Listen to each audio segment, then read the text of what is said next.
Hello everyone, Dan keeping Jeet and Physiology More. Today's day 4 of training in the fat burning zone. So some of you are probably asking, how do you stay and or maintain that fat burning zone? Okay, there's a few good tips and tricks I'm going to go over today.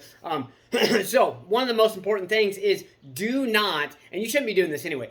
I repeat, do not consume large amounts of carbohydrates before you go to bed. Number one, that is not good on the body. It takes longer to digest carbohydrates, especially if you're consuming things that contain fiber. Best thing to eat before bed, and you never want to eat anything right before you go to bed, but a couple hours before you go to bed, a handful of nuts. Try to avoid carbohydrates, sugars, things like that. Sometimes I will actually have just a small glass of almond milk with my nuts a couple hours before I go to bed. I know this that it doesn't really bother me, but some of you might. It just depends on how high it's going to raise your blood sugar.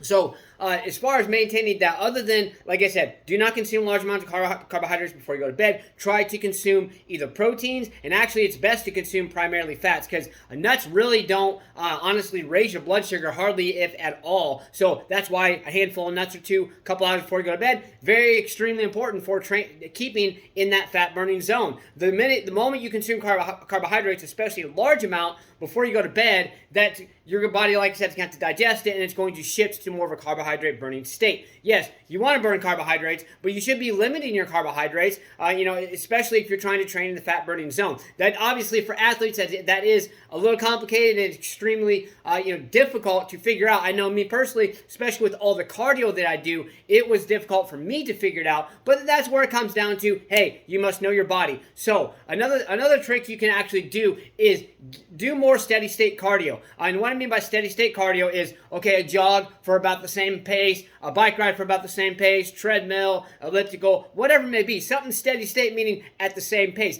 That is going to keep you in that fat burning zone. Now, you might be asking, okay, can I still be in or stay in the fat burning zone while doing higher intensity exercise? Absolutely. You just got to train your body like that. Like I said, your nutrition is 85% of everything, and how you eat and correlation with the way you train is really how you're going to stay in that fat burning zone. So please give me all your comments, likes, feedback. Let's get stay motivated, believe in yourself, believe you can do it, and believe that you deserve it. Let's get out there. Let's go smash, punch, kick that like button. Just don't break it. Let's get there and do something. Let's go.